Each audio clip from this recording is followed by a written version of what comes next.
Hello and welcome to Insight Live, the IT Experts Take. My name is Jason Rader, and I'll be your host as we talk today about modern applications, the top considerations for IT leaders. And we have two of Insight's best and brightest to talk to us today. We've got Mark Candelora, who's a Senior Manager in Strategic Delivery, and Ben Kotvis, who's a Senior Architect in our modern application side. Welcome, gentlemen. Thank you for having us. So, and I know we got people just rolling right into this, and I appreciate everybody making the efforts to get here. So let's start off for our folks that are out there, and thank you, you loyal viewers. Tell them what modern application, what does it mean when we're talking about modernizing an application? So it's kind of a loaded term. Generally what we think of is that, applications have been developed, over the course of the last 10, 20, sometimes 30 years. Yeah. And they've been left that way, right? They've been running happily in their current, whatever environment that they're in. But now, with the cloud coming, having been, cloud was introduced, 15 years ago-ish. And it's really become sort of a mainstay of the way that modern organizations work. And so bringing those legacy technologies into the cloud has posed, a significant challenge, right? And so really that's where we see the shift being in terms of how we bring technology to a company, and what that means for these legacy technologies that still have a lot of value in an organization, but were developed 20, 30 years ago. And so there's technology challenges, people challenges, and just general organizational challenges for doing that. If I could also add, I think that one of the biggest pieces that has kind of contributed to this is, back in the day, you would have a physical machine where you would have to worry about the physical operating system and challenges with updating that and, running on a disk space and things like that. And then you went to virtualization with virtual machines, which that, kind of enabled hardware to go a lot longer distance, and get a lot more for the physical hardware and run a lot of applications on there. And now you start to have opportunities to run things in the cloud, like Mark said, in smaller pieces, but you can also containerize those into even smaller pieces where you don't even have a full operating system anymore. And that really just allows the hardware to go a lot further. But it also opens up a lot of possibilities for running things in parallel, and just orchestrating solutions in a lot more concise way. And I think that contributes to the modernization and just the options and opportunities around it. Yeah, and just adding in there as well, right? Like, the way that we do that, suddenly we're looking at going from, infrastructure, not even necessarily infrastructure as a service, but all the way to, platform as a service, where we're leasing, resources that we don't own in order to run our workloads. And so that changes the way that we bring on these technologies and the way that we're able to do these things in the organization, from, more of like a procurement model where it might take 6, 8, 12 weeks to buy a server, all the way up to now your developers can provision hardware and start using that, immediately. And what that means for, the financial implications, how you do business, right? How you bring technology to your business, and what controls you need to have in place. Yeah, you bring up an interesting kind of point there is, what you talked about procurement and those kinds of things, and drive from a speed perspective. But what usually drives an app modernization? Or give me some examples of some things that typically drive this conversation within, because I would imagine just about every app being modernized would get better. But like, what's making people come to us and talk about this? Yeah, so different organizations are really going to have different challenges in terms of the way that they see their application portfolio, their digital state, and what the interplay is between that, those applications and their business, right? So some of them just see it as a cost, right? It's just a cost of doing business. They need it to survive, but they don't necessarily want to do a ton there. But they do realize that there are more efficient ways of doing that, right? Other companies really see their application portfolio as things that help them compete against, their competitors in their marketplace. And so the two conversations are like dramatically different when you start to talk with those companies, and really that's it, right? And so making sure that we're able to address those concerns if they're trying to migrate out of a data center or something like that, then we're going to be very focused on cost and schedule usually, right? And put those as primary upfront concerns. Whereas if they're looking to do more of the modernization, that leads then to more of the innovative type stuff at the end. Then we're looking at taking a very different approach where maybe it's more focused on ROI based, right? So if we're going to invest a certain amount of dollars in modernization, moving to containers like Ben was saying, or changing the way that their data infrastructure, their data estate is housed in the cloud, then what's the benefit of that? What's their return on that investment? And we can do that very rapidly now with the tools that we have in place, and be able to assess where they are when we make a change, what the changes are in that in their current environment, and what that looks like for their projected costs, now and into the future. And I think there's kind of a paradigm shift in, where applications are and how many maybe were in, mainframe systems, which were traditionally almost impossible to move to the cloud. And that's really not the case anymore. And so I think a lot of organizations have hit that critical mass where they're now saying, okay, well, we don't really want to have to deal with this physical infrastructure anymore. We want to kind of offload some of that into the cloud, or at least, share more of that amongst a more intelligent ecosystem. And so that's what seems to be driving it, where a lot of organizations, maybe there was a time where everybody thought everything they would use was going to be SaaS. And so they just figured eventually that'll happen. They don't have to worry about the infrastructure, but that's not really how it worked out. There's a lot of line of business applications that are homegrown. And as they've continued to mature, the options of how you kind of host those and where you run them are broader. And so that really opens the door for some of these conversations. So it sounds like, I love the talk track here, because, this is a very consultative. This isn't a technology focused kind of thing. We're not just, if they were worried about reliability, we're not just focusing on infrastructure here. There's a lot more to this.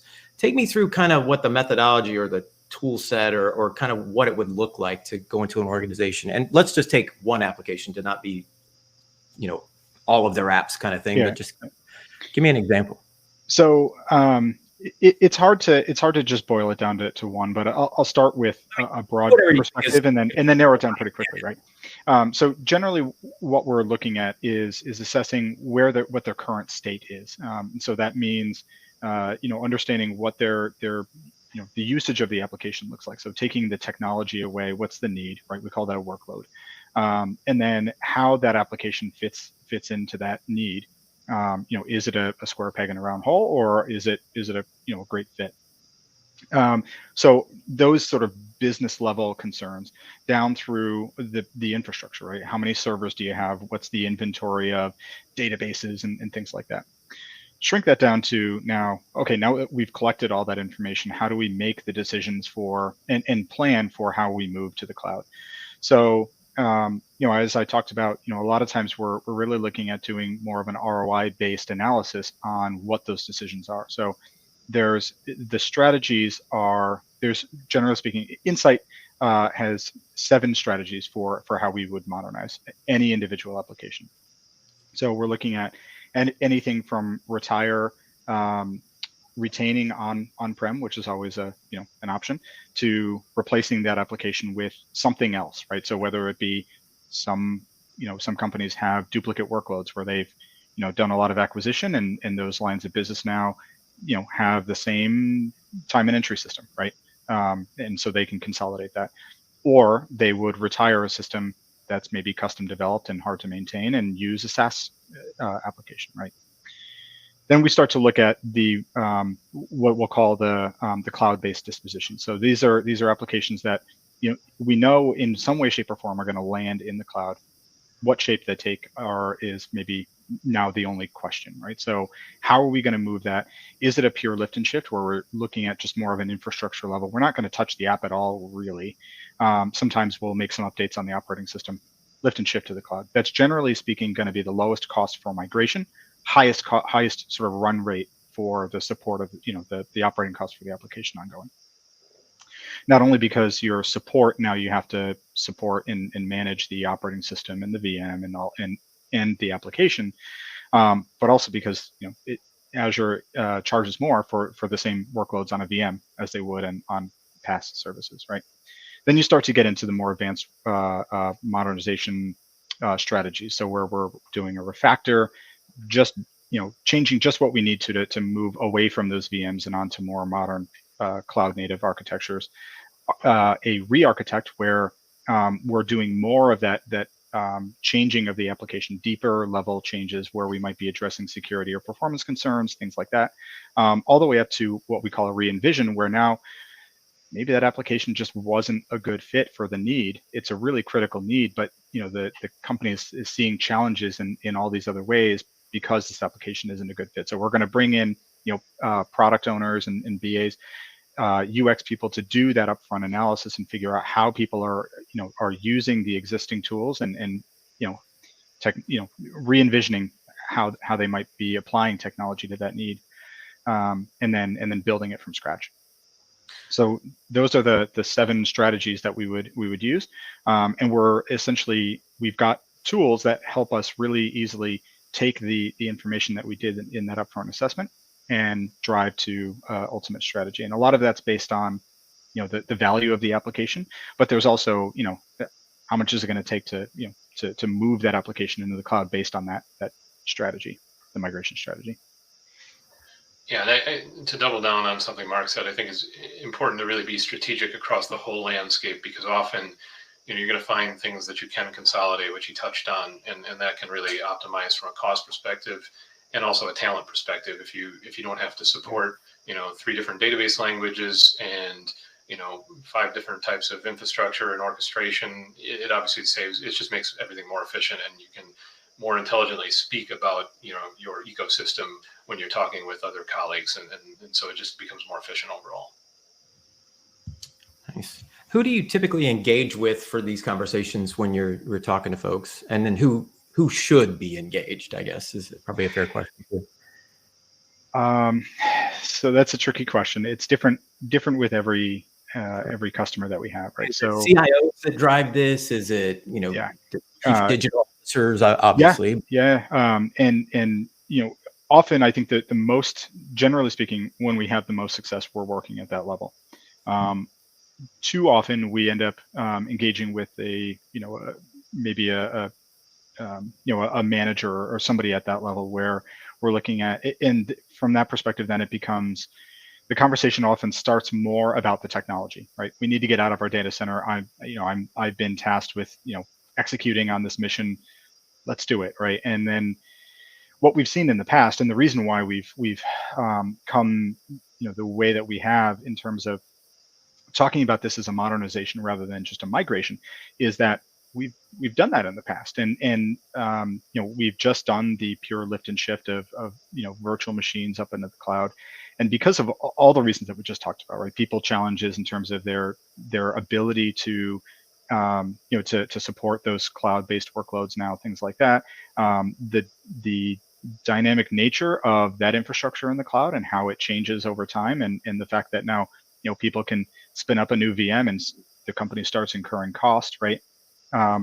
We've seen those challenges where now the client regrets moving to the cloud, and that's like, for us, that is complete and utter failure, right? Like, we never want to see that. So it can, when conversations start out that way and we're working with a manager of IT or something like that, we need to pivot into helping them build the ROI,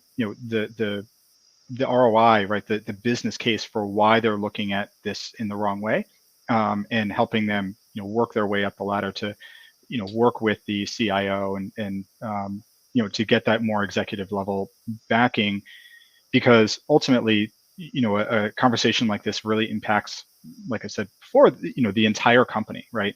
And so if all of the lines of business and the owners of those applications aren't directly involved and have a stake in where their application lands, nobody's going to be happy.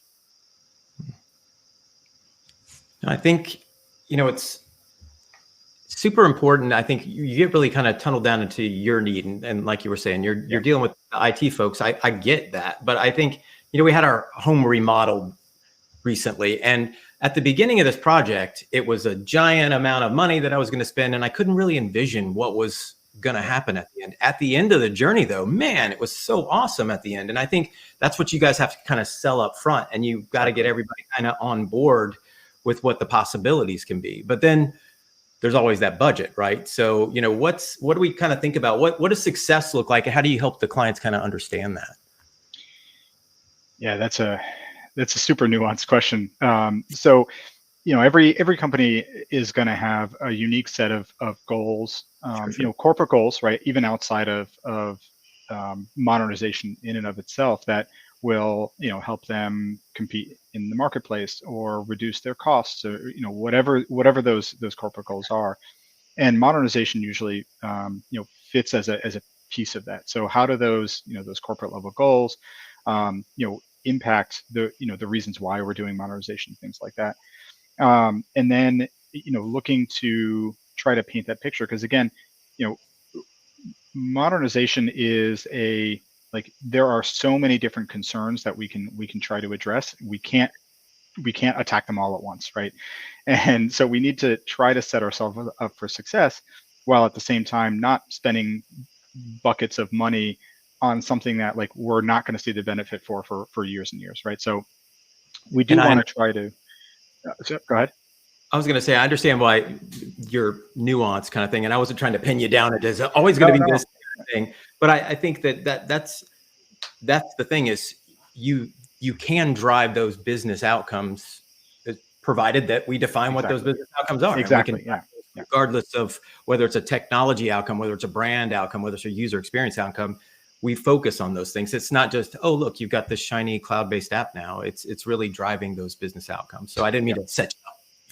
No, that's, no, but I think that the question is really appropriate, because it just kind of gets to the heart of, how do we make this case up front for, for our customers, right? And so a lot of them, come to us knowing that they don't know everything, but have sort of decided that modernization is the right thing for them. And usually the question that we start out with is why? What has helped you get to that point, right? We can also show you some other things that you may not be thinking about that you can start to pull in, and these are other benefits that you might see as well as doing some of these activities. But usually modernization is sort of a self-realizing thing, almost even before our customers engage with Insight. It's very rare that we're selling modernization, right? And so usually it's just a matter of helping our customers get comfortable with the concepts and the strategies that we would employ to make them successful.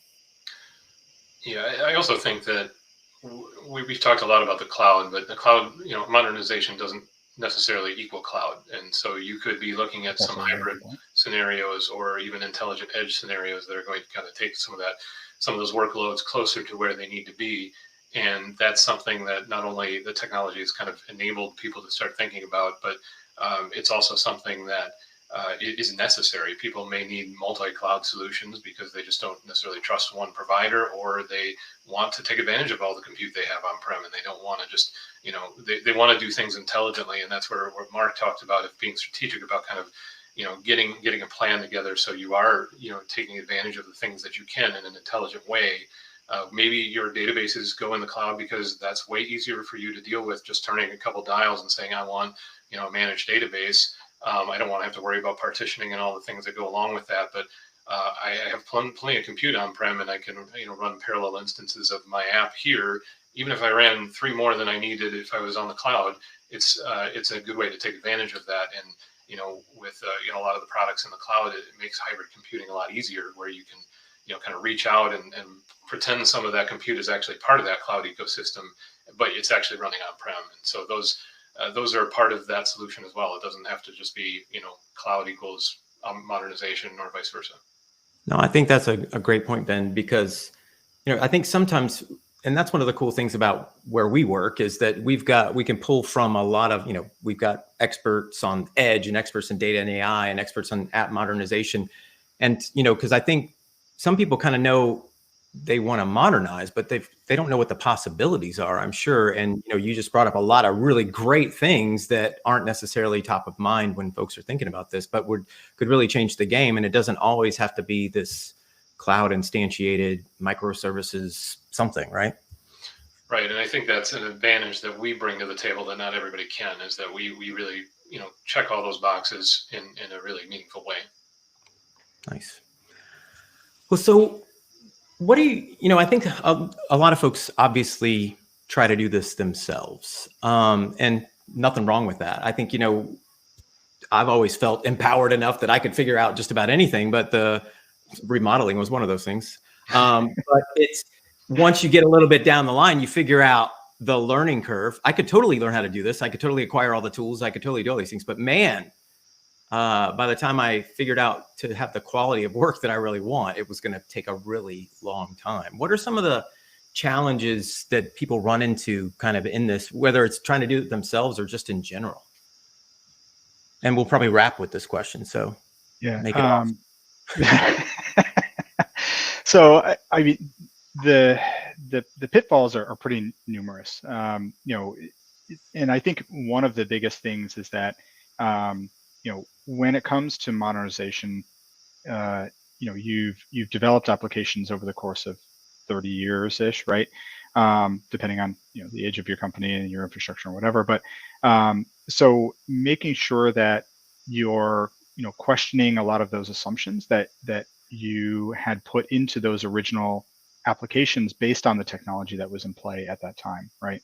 And so really, in a lot of ways, to do true modernization, you need somebody like an outside person to come in and help you challenge those assumptions, right? And show you that that while your company may not be Google or Netflix or one of those industry leaders that base their entire company around the delivery of their software, but there's no reason that you can't still adopt some of those learnings, and let them have paved the way and show you that there's a better way to do things, right? So that's one of the just sort of in terms of paradigm shift that companies need to make sure that they're doing if they're really going to see a lot of the benefit and do this right, in the right way for them, right? Not that there's one right way.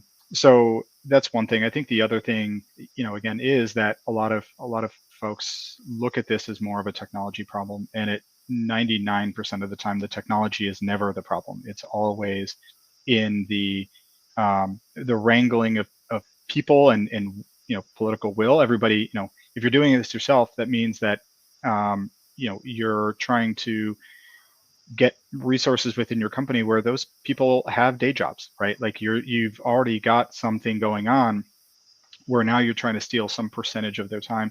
And the reality is, true modernization takes a lot of effort. Even when I'll admit, even when you're bringing in insight to help you do this, it still takes a significant amount of effort and focus from your organization to make it successful. So I guess that's the one other piece that I would throw in there.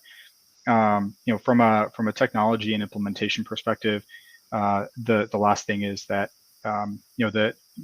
the plan in terms of how you modernize and when you ultimately you flip the switch and suddenly your cloud infrastructure lights up and your on-prem infrastructure powers down.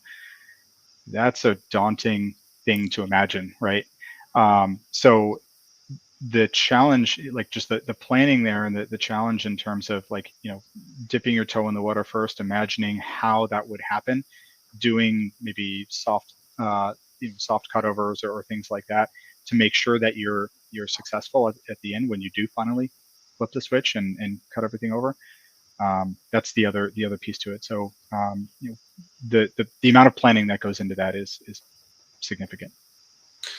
Mark, do you also think that there's a kind of a comfort zone bias that you deal with in, the technology experts in an organization where they may have just their preference for a particular strategy or particular technology, and they're just not going to do a good job of kind of attacking the problem with the breadth that a company like us can come in and provide kind of more of an unbiased set of recommendations based on, industry standards or the leading technology in a certain area. It just seems like when I've talked with clients, that often is a challenge of, hey, why are you choosing this, or why do you think this is the right technology to kind of go after? And it's just often the comfort level that particular expert has in those areas. And I think we're all guilty of it. Mm-hmm. And if I was the one making all the decisions for Insight, as much as I'd love to say that would be fantastic, I think that's not the right way for a company like us to work. We should be, taking a consensus of folks with a lot of expertise to really build these kind of reference architectures and these strategies and these implementations in a way that's really going to be creative, but also taking advantage of industry standards and not really just kind of aligning to our own biases. And so I think that's often just kind of it's a piece that you have to kind of work through with a new client or who's trying to go and do an app modernization project. Is okay. Let's kind of get out of our comfort zone a little bit and let's look at what we can do versus what we think we should do, all based on our previous experience. Yeah, I think that's a excellent point, right? So sometimes we'll see this with a technology expert, right? So an architect or whoever at the client organization, but sometimes it's an executive, right? An executive may have heard somebody off the cuff say like, "Oh, Kubernetes is the next best thing. It's so fantastic. Let's do that." Suddenly, Kubernetes is being implemented for like every application that they have, and they come to find out that like, oh, actually there are a lot of drawbacks with going with Kubernetes, and they're not necessarily ready for that. So having a setting ourselves up to truly listen to the other people in the room, hearing those concerns and understanding the technologies enough that we can bring in the right suggestions, the right technologies for the challenge, I think are all really excellent points that you made there, Ben. I mean, how many times have you heard someone say that they just watched a LinkedIn Live with Insight and they have all the answers? I'd love to hear that, actually. But I think that's a great point that you both make, because that was something I wanted to, probably a great place to close with. But bringing in somebody to help you with, modernizing your applications isn't a vote of no confidence in your team. It's like you said, this is a very strategic thing that's got to be approached with no bias to the way that it's currently going down. And I think that you really do get that when you bring somebody from the outside to do it. And also, usually every organization I've ever been to doesn't have a whole bunch of people sitting on the bench there to think cool stuff up. They're usually in the middle of operations all day long. And strategy is almost the opposite of operations. So you've got to get out of that. And that's why we pull people out of operations to work with at the client. But again, that's another good excuse to make those things happen, because it's hard to have that rigor when you're trying to do it yourself. And all good points. I think you guys rock. Thanks for helping us today with the discussion. And if we get a lot of comments, come back and go deeper into, I think there's probably 30 things we just scratched the surface on that we could probably talk about. But super engaging discussion. Thanks, Ben. Thanks, Mark. You guys rock. And thank you guys out there for what the comments that we get back, the likes and all of those things that would happen out there. We really appreciate you. If you want to know more about what we do here at Insight, please visit us at solutions.insight.com. Thanks, and have a great day. Thanks, guys. Thank you.